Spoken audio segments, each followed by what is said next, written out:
We all know what the first rule of Fight Club is. The first rule of Fight Club is you do not talk about Fight Club. Well, apparently the first rule of DEI Fight Club is that you let everybody know about it by posting it on social media. And if you haven't been on social media recently, and if you haven't, kudos for you for taking care of your mental health, you may have missed the many people voicing their opinions about DEI. Given the volume and number of messages being sent around, apparently there are a lot of people who have a lot of opinions. This even includes Sean Ono Lennon, who, if you don't know, is the son of Beatle John Lennon and Yoko Ono. And Sean Lennon took to social media to declare that DEI stands for dumb, evil idiots. While perhaps a clever play on the abbreviation DEI, this wasn't as hot as his previous take, which was human ivermectin is different from horse ivermectin and therefore an effective treatment for COVID. Just make sure you have the human ivermectin and not the horse stuff, because that's not going to help you at all.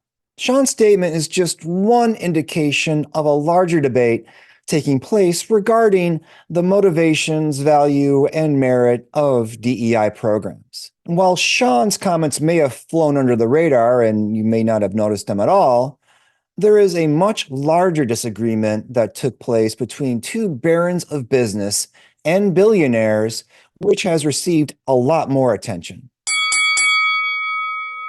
In this corner, hailing from Chappaqua, New York, we have hedge fund billionaire Bill Ackman.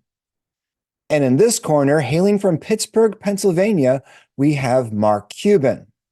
Welcome to the latest installment of DEI Fight Club. Let's get ready to rumble! Along with being a billionaire, Bill Ackman is an alumnus of Harvard University. And he was weighing in on the plagiarism scandal that involved former President Claudine Gay, who recently resigned her position as first Black female president of Harvard University in the midst of these allegations. In a 4,000-word essay on Twitter, remember when Twitter was only 140 characters? Pepperidge Farm remembers.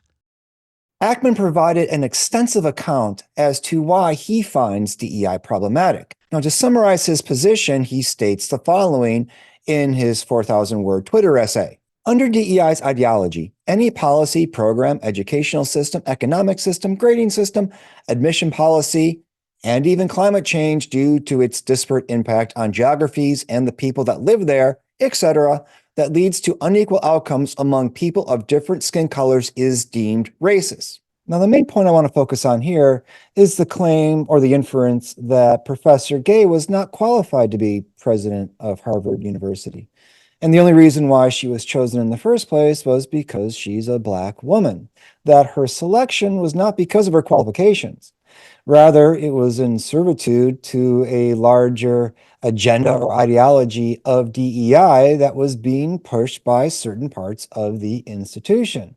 And that because of this, because of her lack of qualifications, the selection was doomed to fail. And that overall, organizations themselves are doomed to fail because they make selections in adherence to this ideology of DEI and not because the person being selected is in fact qualified. I don't know much about Professor Gay, her work, her ability as an administrator or president, her selection process, or the plagiarism case. I really didn't look at it that carefully. So I can't comment on the merits of any of that material or of those issues. But more interesting to me was Ackman's characterization of DEI, which to me was more of a mischaracterization, or at the very least, a misunderstanding of DEI. I wasn't the only one who shared this view, by the way, as Mark Cuban had some thoughts about Ackman's characterization of DEI. Cuban replied in his own series of social media posts that DEI programs are worthy efforts.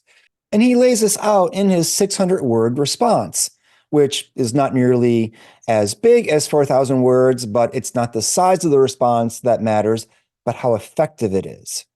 Cuban provides a different characterization of DEI, and how he views DEI as a way to make his organization more competitive as a business and more successful in the long run. He summarizes his position in the following way. When anything that impacts all of your employees is pretty much a checklist item to the CEO, there is a good chance that it's not going to work well, and you're going to have employees who are not comfortable for a lot of different reasons, which in turn creates resentment towards DEI policies and training, which in turn makes it harder on the managers trying to implement it. When companies do DEI well, you see a well-run, successful company. We might say that most people love a good fight. Beyond the spectacle of these DEI fights, what is perhaps most interesting about this exchange between Ackman and Cuban is the fundamentally different notions of what DEI means, how they're approaching it from completely different perspectives. For Ackman, DEI means a demand that there be equal outcomes at the expense of having qualified individuals. And ultimately, this means that organizations suffer by not having qualified people in positions of power or any position at all, like Harvard University. For Cuban, on the other hand, DEI means an expanded opportunity to identify and recruit talent that has previously been overlooked because of tacit and explicit discrimination.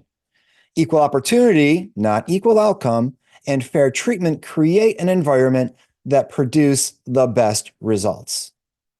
As a result of these two different positions, it is not surprising that they come out with different conclusions, given that they are starting with completely different premises. Perhaps ironically, if you look at their respective statements, if you look at the 4,000 words of Ackman and the 600 plus words of Cuban, you can find some areas of agreement and overlap, especially around their desire to give people expanded opportunities who have experienced marginalization, discrimination, and limited chances for success.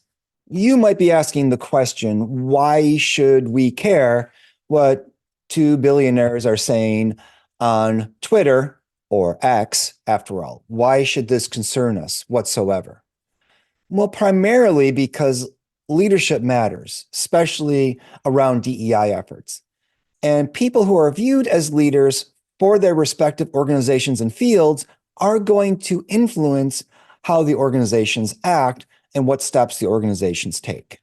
More specifically, this debate between Ackman and Cuban shows how DEI has been and is being constructed as a social artifact. It is, by and large, being used as a symbol that people are putting different meanings into. Symbols by themselves have no meaning. Symbols have meaning based on the meaning given to them. And DEI, rather than just being seen as a program or a set of programs to make organizations more effective, is being viewed as politically symbolic of different positions, different ideologies, and different viewpoints. I personally, professionally agree with Cuban's definition and characterization of DEI based on my own study, teaching, and trainings of DEI. At the same time, when looking at what Ackman was saying, I have no reason to think that Ackman's position is insincere or politically motivated. Now, his position could be politically motivated, but I don't know the man, so I have no idea what his actual motivations are other than the ones he's professed. Beyond that, this situation does underline the importance of defining what DEI is and how it's perceived when we're discussing DEI. There's no use in coming into a discussion about it and not defining it first, because you might be discussing it based on completely different notions of what DEI is and what its goals are supposed to be. And so if you're trying to make it part of organizational strategy, the first thing you have to do is define what it means, what it could mean, and what do you want it to mean, and how we want to employ it and implement it in our organizations. I'm sure we'll be treated to additional debates and conflicts about the nature and implementation of DEI in future episodes of DEI Fight Club. So make sure to keep your eyes on social media and on my channel for additional commentary. And if you want to talk about your own approach to DEI and what DEI means to you, by all means, let me know. Happy to talk about it and help lead whatever conversations around DEI that you're willing to have. Thanks.